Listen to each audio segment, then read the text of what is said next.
all in one place. With AE Singularity, there is only one source for all your tools and tool-related files. It is one folder on your local drive that you define. The sync process. The sync process copies launch files for installed scripts, presets, plugins and extensions into a sync folder. But only if they aren't already in your tool folder. After the sync is done, you can place those new tools into their category folders. The sync process runs within the install wizard on your first time working with AE Singularity. And if you later install new tools, you can trigger it from the settings panel. Additional tools.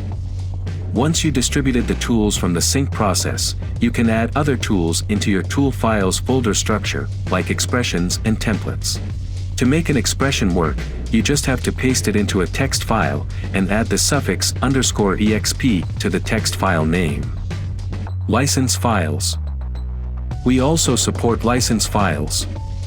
Just add the suffix _lic to txt, RTF or email files and it will be identified and can later be opened directly from within After Effects.